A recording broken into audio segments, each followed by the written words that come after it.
Maybe men can smell desperation, my cousin said with a cruel smile.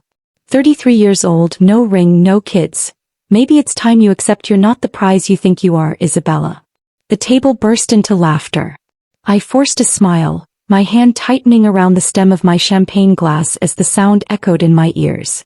But before I could speak, my aunt, Melissa's mother, leaned forward with that sharp little smirk she's famous for. She's right, dear, my aunt said sweetly. A woman's value doesn't rise with age, you know. You should be thinking of settling down before it's too late. The laughter grew louder, crueler. My mother looked away, pretending to rearrange the flowers on the table. She didn't defend me. She never does. My name is Isabella Hart. I'm 33, a project manager in a tech firm, the kind of woman who's spent her life proving she doesn't need saving. Melissa is my cousin, 29, loud, outspoken, and married at 24 to a man she now controls like a trophy. She loves attention, thrives on gossip, and for years she's made it her mission to remind everyone that she won the life every woman is supposed to want. Not everyone can afford to wait for Prince Charming, she added, sipping her wine.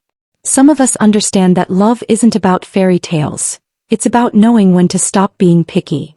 Her friends laughed again. The bride, my old friend Hannah, leaned forward from the head table, voice dripping with mock sympathy. Oh, come on, Melissa, don't be mean. It's not Isabella's fault she believes she's special. That one landed deep. The laughter around me blurred, my throat tightened, and I could feel every stare digging into my skin. I tried to hold it together, but the heat in my chest was too much. I set my glass down, looked straight at them, and said, "You laugh because it's easier than facing your own regrets. But tell me, how does it feel to fall asleep next to men who stopped looking at you years ago?" Silence. Forks froze midair. Someone dropped a napkin. Melissa's smile vanished, my aunt's face turned cold, and my mother whispered my name under her breath. But I didn't stop. "I'd rather be single and at peace," I said quietly, "than married and pretending." Then I turned and walked away, my heels echoing through the hall, my pulse louder than the music that tried to cover their embarrassment. Behind me I heard Melissa hiss, "She's jealous. She'll die alone." Maybe I would. But at least I'd die with my dignity, something none of them could fake for long. The night air hit me like a slap. Cold, sharp, unwelcoming, as if the universe itself was mocking me. I stood by my car, my reflection fractured in the window, makeup smudged, lipstick fading, heart pounding like it wanted to escape my chest. Inside, the music rose again. They were probably laughing, raising another toast to moving on. I should have left it there. But humiliation doesn't stay in the room where it starts. It follows you. By morning it had spread. The first ping came from my cousin Rachel. "Isabella, are you okay? Everyone's talking about last night." Then another from an old classmate. "Girl, I saw the video. You really said that? At the wedding?" My stomach dropped. A video. Someone had recorded the scene, Melissa's taunts, my words, the silence that followed, and now it was everywhere. Family group chats. Old friends circles. Even co-workers had started whispering. In the Hart family WhatsApp group, Aunt Grace sent a long message. "It breaks my heart to see how disrespectful some people can be.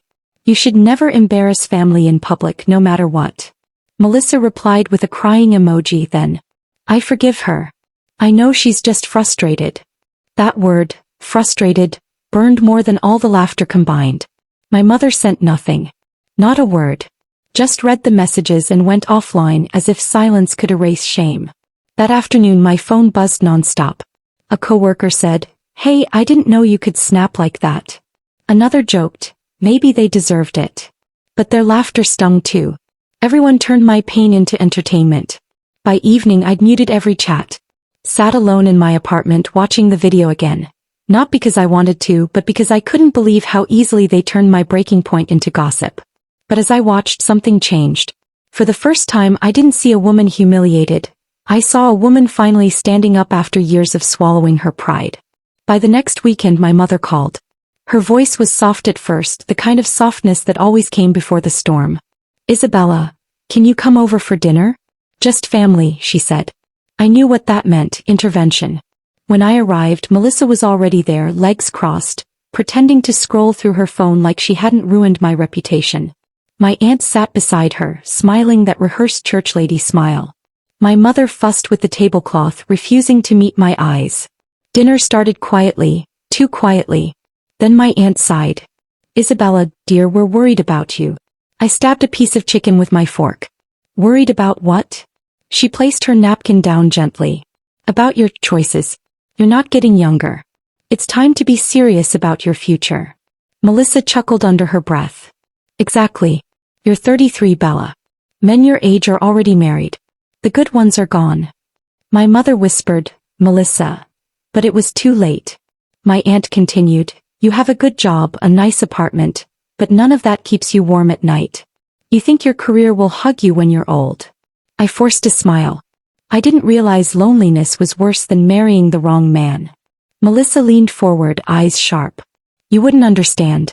You've never had anyone choose you. The words hit like glass to the chest.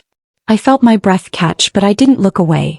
She wanted a reaction, tears, anger, anything, but I stayed still. Then my mother said quietly, she's only saying this because she loves you, Isabella. We all do.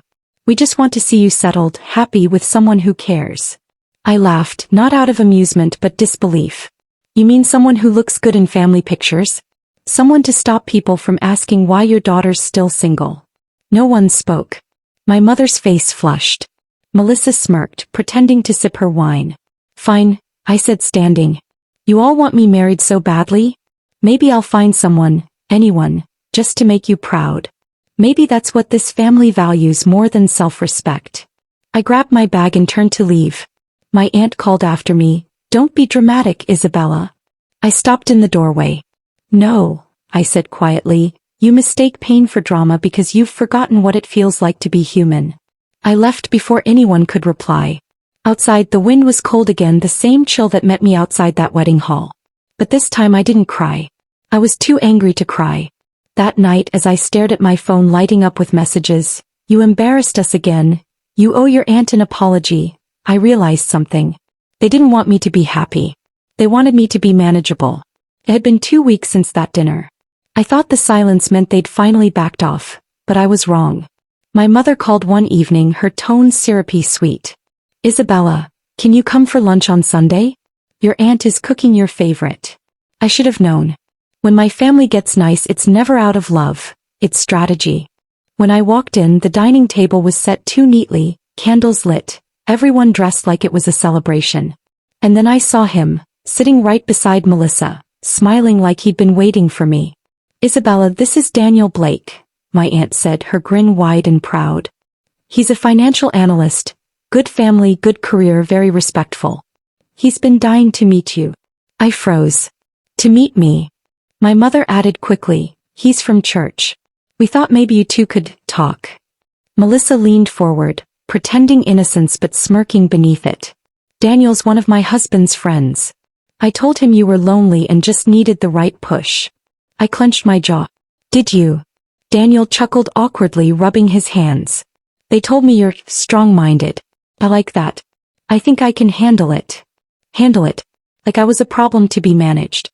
I sat down anyway because walking out again would make me the villain. For a while I tried to stay polite, listening as Daniel talked about his job, his gym routine, his mother's cooking, everything but his personality. Then he said it, smiling proudly. I don't mind if my wife works as long as she remembers who the head of the house is. Melissa laughed. You hear that, Bella? That's a real man talking. Something in me snapped. Funny, I said, my voice low. I thought a real man didn't need to remind everyone he's one. The table went silent. My aunt sighed dramatically. There you go again, always with that attitude. This is why no one stays, Isabella. I turned to her. No one stays because you teach your daughters to beg for love and call it virtue. My mother gasped. Isabella, please. Daniel stood up, embarrassed. Maybe this was a bad idea. I nodded slowly. No, Daniel. It was a perfect idea. You just picked the wrong woman for it. And I walked out again. Same heels, same echo, same cold wind outside the door. But this time my anger wasn't empty. It had direction. I told myself I'd never do it. Never bend, never let them win. But the silence that followed that dinner was heavier than any argument. My mother stopped calling. My aunt sent church devotionals with captions like, "Obedience brings blessings." Even Melissa kept her distance, which somehow hurt the most. Then one evening Daniel texted, "I'm sorry for how things went that day. Can I take you to dinner, just you and me?" I should have ignored it. But something inside me was tired of fighting, tired of being the family disappointment. So I said yes. First he was charming. Too charming. He opened doors, complimented me, asked questions that made me feel seen. He said all the right things, about how women like me deserve peace, how he admired my independence. For a moment I believed him. Weeks turned into months. The family was thrilled. My mother called every night, her voice finally warm again. "See? I told you he was a good man." But good men don't change tones when no one's watching. It started small. He'd make comments, quiet, calculated. "Do you always wear that much perfume? Why do you talk so much when we're out? Let people wonder about you more. Then, why do you need to see your friends so often? I'm here, aren't I?" First I laughed it off. I told myself he was just protective. But control never introduces itself as control. It disguises itself as care. Then one night he grabbed my wrist. Not hard enough to leave a mark, just enough to make me freeze. I said, "Don't walk away when I'm talking to you." My heart dropped. His eyes didn't look angry, they looked calm. That was worse. After that, the mask fell completely. He started calling me ungrateful, stubborn, impossible to love. If I didn't pick up his calls fast enough, he'd show up at my apartment. Once he accused me of flirting with a coworker because I laughed too loudly in a photo. And still I stayed because I didn't want to prove them right. I didn't want to give my aunt the satisfaction of saying, "We told you so." One evening, after another argument that ended with him slamming my phone against the wall, I found myself sitting on the bathroom floor, staring at the cracked screen. My reflection looked hollow, like a woman I didn't recognize. That's when I whispered to myself, "You wanted me married, Aunt Grace? You wanted me to prove something, Mother? Well, here it is. I proved that your version of love is nothing but a prison." The next morning I didn't go to work. I didn't answer Daniel's calls. Instead I opened my laptop and began typing. Not a message but a plan. Days blurred into weeks and Daniel's mask came off completely. The charm that once made me doubt my instincts had dissolved into something cruel, something that fed off control. He didn't hit me, not yet, but his words cut deeper than bruises ever could. He'd isolate me, question my every move, and twist my reality until I started apologizing for things I never did. He began showing up at my office, claiming he was protective. If I laughed with a male colleague, he'd go quiet for hours, then explode later, accusing me of embarrassing him. Once he tore through my phone while I was in the shower. When I confronted him, he smiled and said, "If you've got nothing to hide, you shouldn't care." The night that broke me came during a dinner at his apartment. He'd made pasta, poured wine, played music, the perfect scene. But when I mentioned taking a solo work trip next month, his face darkened. "You're not going anywhere without me."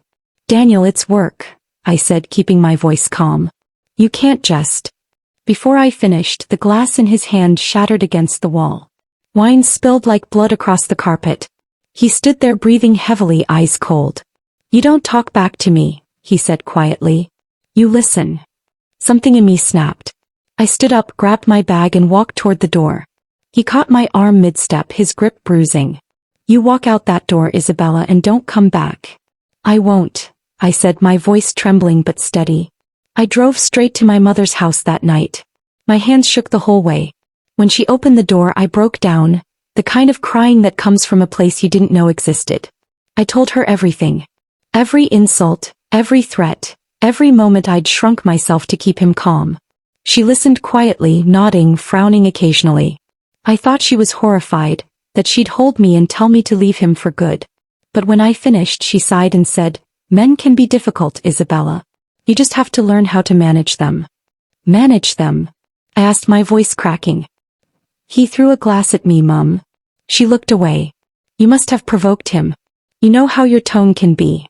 I felt the world tilt under me. "You think this is my fault?" Before she could answer, my aunt walked in. She'd been in the living room the whole time. "What did you expect, Isabella? You push every man away with that mouth of yours. Daniel is a good man.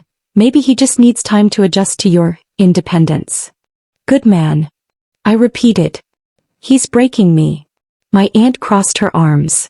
"You're being dramatic again. You've always had a flair for exaggeration. I looked at both of them. Two women who had spent their lives bending, now asking me to do the same. You'd rather see me married and miserable than single and free. My mother's voice was sharp now. You think you know everything because you have a job in your own place.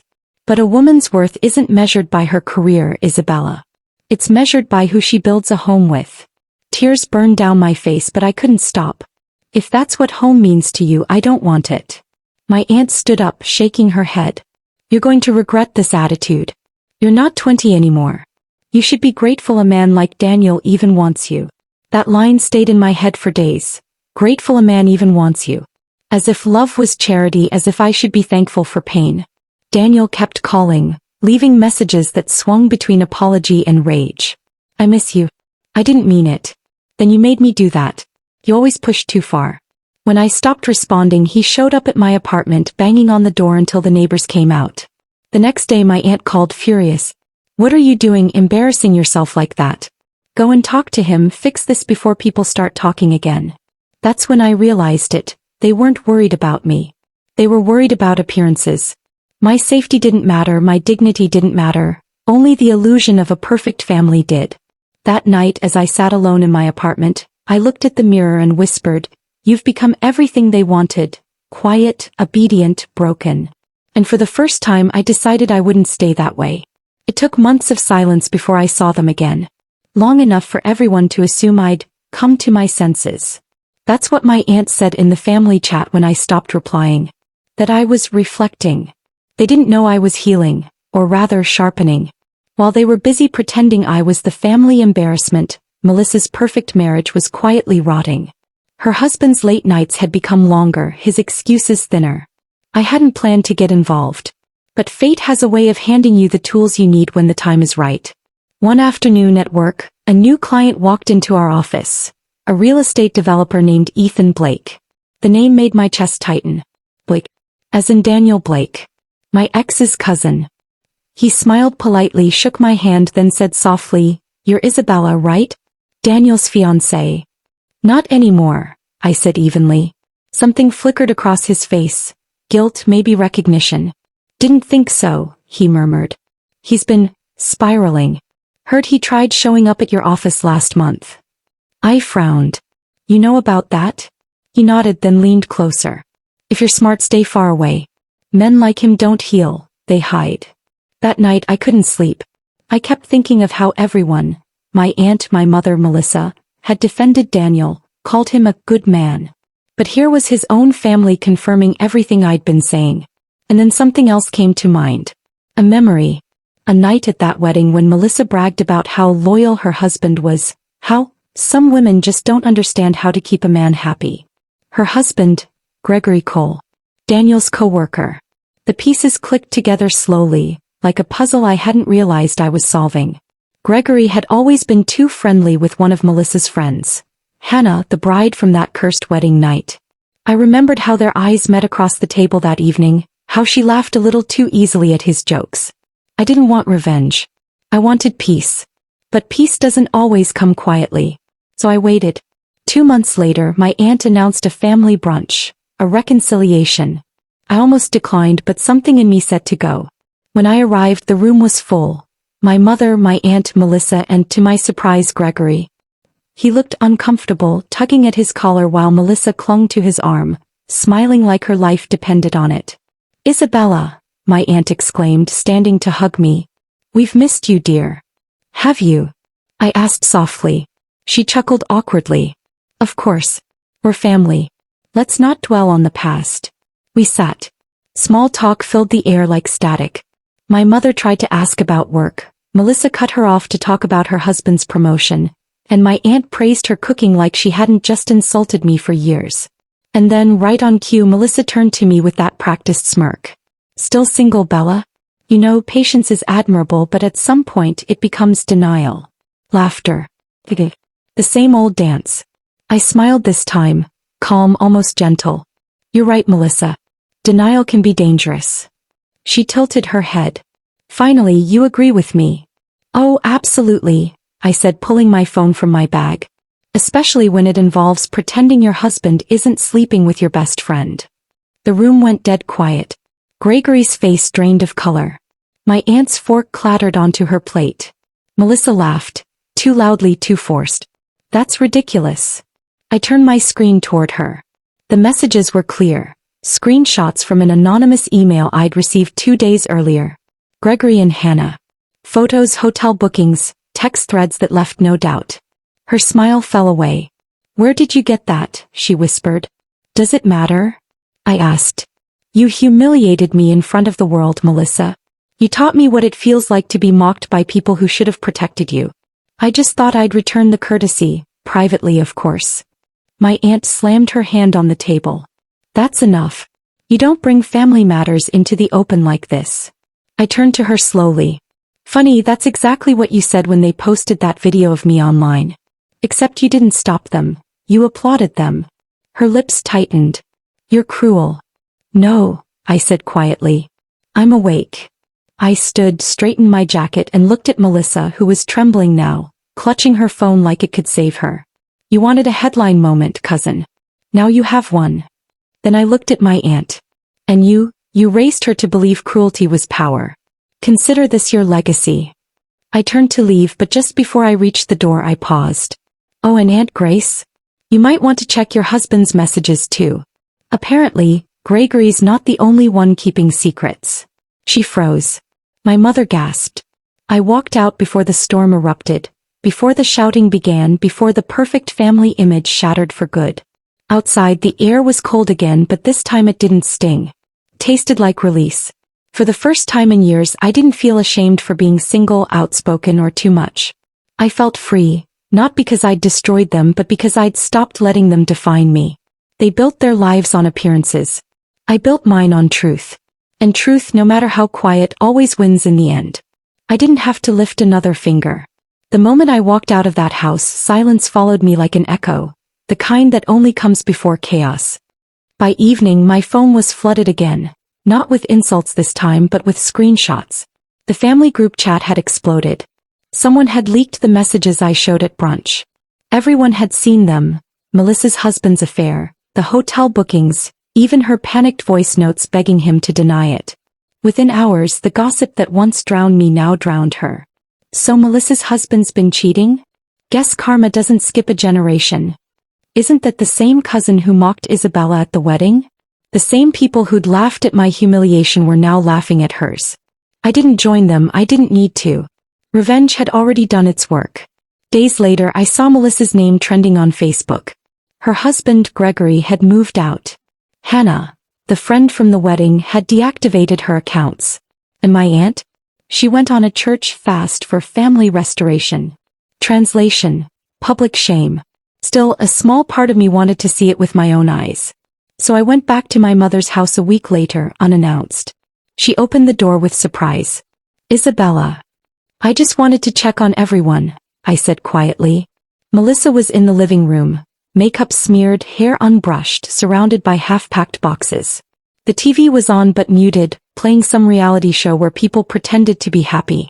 She looked up at me, eyes swollen. You must be enjoying this. I walked closer. No. I know what public humiliation feels like, remember? You taught me. She flinched, looking away. Gregory said it was a mistake. That it didn't mean anything. Her voice broke. But he still left. I didn't gloat. I just sighed. Now you understand why I refused to marry for appearances. Why I said peace is better than pretense. Her lips trembled. You were right, Isabella. But I was too proud to admit it. My aunt walked in then, her face pale and tight. She doesn't need your pity. She needs prayer. I turned to her. She needs the truth. And maybe you do too. You taught her to chase validation, to wear pain like jewelry. Now she's paying for lessons she didn't ask for. She stiffened, jaw clenched. You think you're better than us because you exposed our mistakes? No, I said softly. I just stopped letting your mistakes define me. For once she had no answer. I turned to leave, but Melissa's voice stopped me. Isabella, thank you. For saying what no one else ever had the courage to.